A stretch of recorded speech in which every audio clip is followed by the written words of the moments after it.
Pada Senin 3 Juni 2024, Polres Pelabuhan Tanjung Perak merilis 18 orang yang ditetapkan sebagai tersangka buntut kerusuhan di Jembatan Suramadu.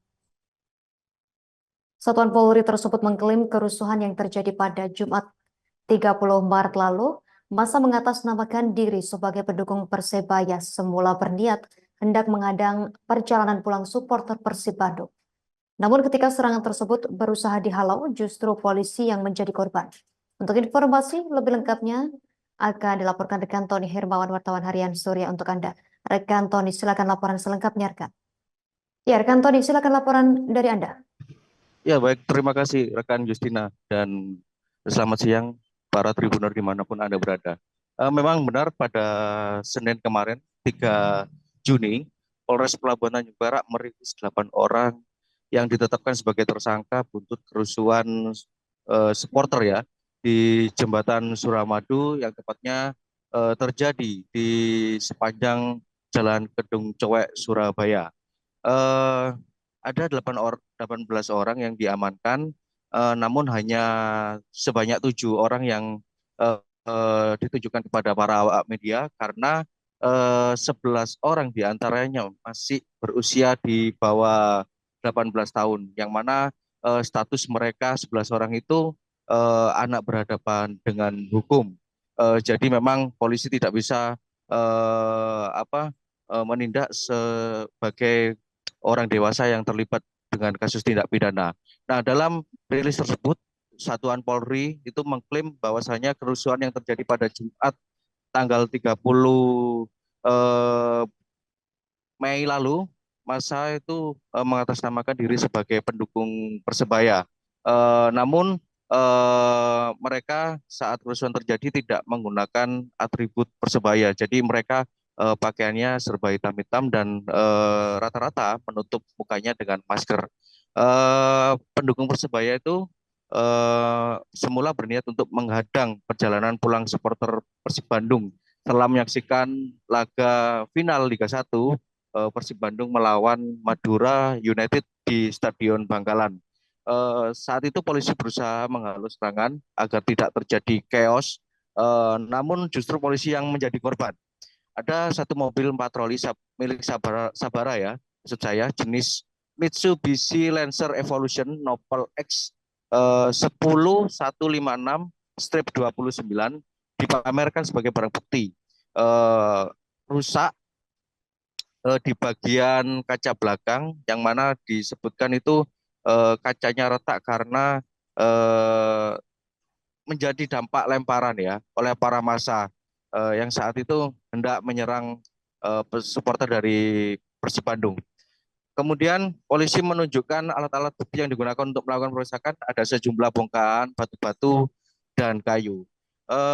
Wakapolres Polres Pelabuhan Tanjung Perak, yaitu Kompol Ari Bayu Aji, juga mengatakan bahwasanya dalam insiden tersebut ada satu polisi anggota Sabara Polres Pelabuhan Tanjung Perak terserempet mengalami insiden tersebut hingga akhirnya sampai kemarin tanggal 3 Juni itu masih dirawat di Rumah Sakit Bayangkara Polda Jawa Timur.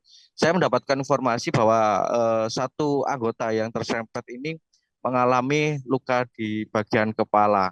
Namun separah apa saya tidak bisa memastikan. Yang pasti hingga kemarin orang tersebut masih dirawat di Rumah Sakit Bayangkara. Nah, kemudian eh, Kasat Reskrim Polres Pelabuhan Tanjung Perak itu Muhammad Prasetyo menjelaskan eh, kronologi kerusuhan tersebut. Pada sekitar 22.30, masa itu sudah memulai memenuhi ruas Jalan Kedung Cowek. Sejumlah masa kemudian melempari pot-pot bunga ya yang berada di pinggir jalan raya untuk dibuang ke tengah jalan gitu. Maksud mereka yaitu untuk memang menghalau perjalanan supporter Persib ketika melintasi Jalan Kedung Cuek supaya tersendat. Kasat sendiri juga menjelaskan bahwasanya insiden mencekam itu bisa terjadi karena pada Jumat 31 Mei, yang mana pada mulai pagi itu di media sosial maksud saya, TikTok utamanya, banyak beredar video pendukung Persib dari komunitas follower City Casual itu mengunggah postingan provokator ya. Mereka menantang supporter Surabaya untuk melakukan sweeping.